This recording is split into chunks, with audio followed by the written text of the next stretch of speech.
We spend so much time searching for the ultimate productivity hacks, downloading the newest apps, and drinking just endless cups of coffee. But what if the true control panel to your mind is actually already built right into your physiology?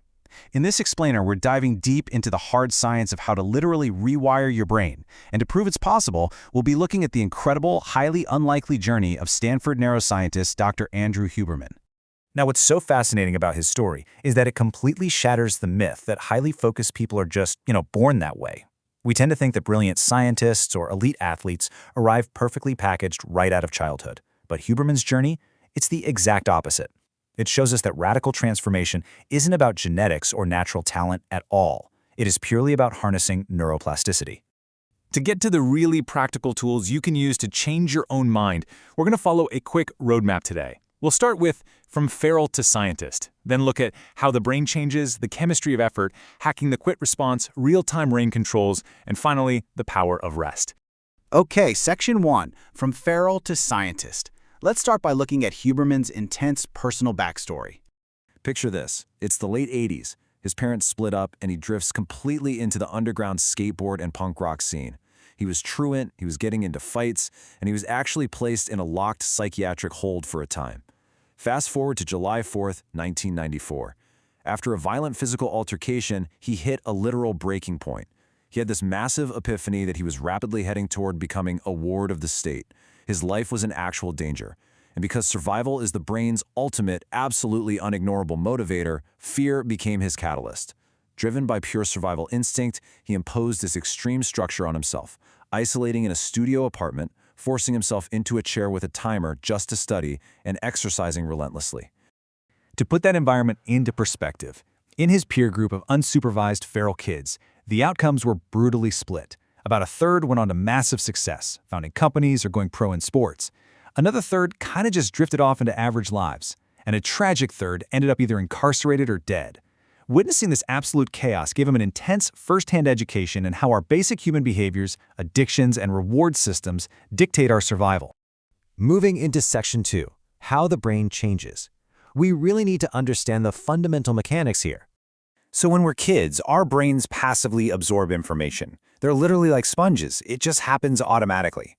But right around age 25, that magical window slams shut. And it makes sense, right? Mother Nature doesn't want to rewrite the algorithms you used to survive unless it's absolutely necessary. I mean, why change a brain that's currently keeping you alive?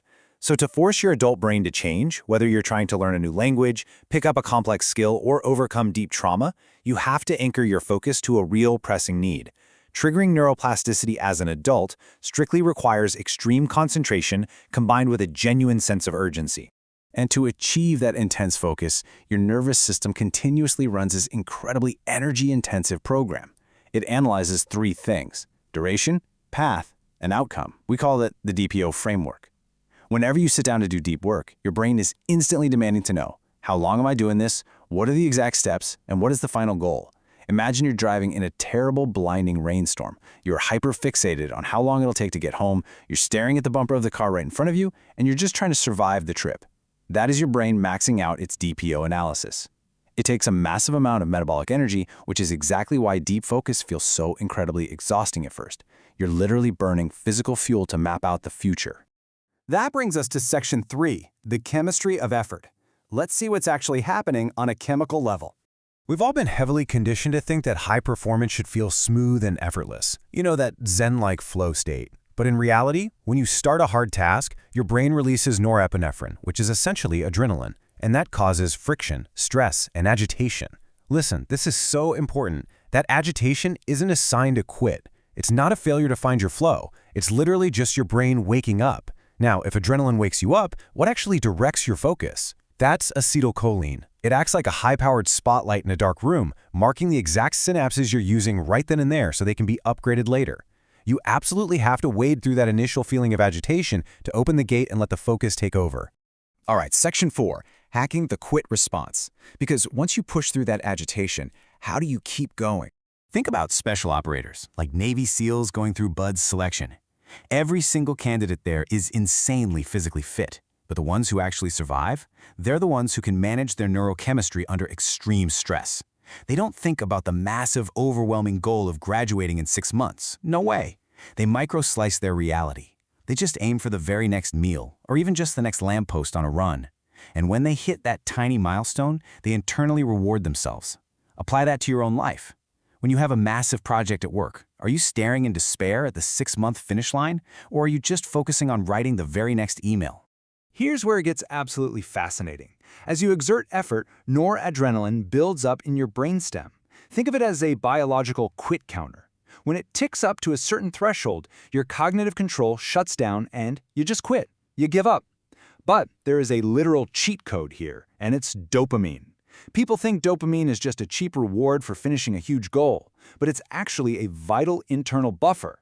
When you internally celebrate a tiny milestone, like finishing one paragraph or running one more block, your brain releases a pulse of dopamine. That dopamine reaches in and actively pushes your noradrenaline levels back down, giving you a fresh wave of energy to keep going. It's essentially an infinite energy glitch. Next up, Section 5, Real-Time Brain Controls. Let's talk about physical tools you can use right this second. When the monkey mind takes over and you're feeling overwhelmed, you can't just tell your brain to calm down. I mean, trying to control the mind with the mind is nearly impossible. Instead, you have to use your diaphragm, the only internal organ you can voluntarily control. It's a breathing technique called the physiological sigh. Here's how it works. Take 2 quick inhales through your nose. That second, sharp inhale pops open the tiny collapsed sacs in your lungs. Then you follow it with 1 long, extended exhale through your mouth to offload maximum carbon dioxide. If you do this simple sigh just 1 to 3 times, you will immediately and measurably lower your heart rate and bring your overall stress levels down. It's a real game changer. Furthermore, your visual focus completely dictates your mental focus. You can literally use your eyes to toggle your brain's stress and relaxation circuits on and off. When you stare intensely at a screen, your pupils dilate and your vision goes into this tight portrait mode. This instantly triggers high alertness, raises stress, and compresses your perception of time. Conversely, if you look up, relax your eyes, and broaden your gaze to take in the horizon, what we call panoramic vision, you instantly signal your brainstem to turn off that stress response. Your breathing slows down, time expands. So between intense tasks, simply looking out a window at the horizon for a few seconds acts as a complete hard reset for your nervous system. Which brings us to our final stop, Section 6, the power of rest. So here is the great irony of this entire process. You trigger neuroplasticity through immense struggle, agitation, and focus, right? But the actual physical rewiring of your neural pathways, that only happens when you are doing absolutely nothing. Without sleep, hypnosis, or practices like Yoga Nidra, your brain just cannot turn off that intense DPO analysis to solidify the algorithms you work so hard to learn. This is exactly why sleep deprivation is so incredibly destructive.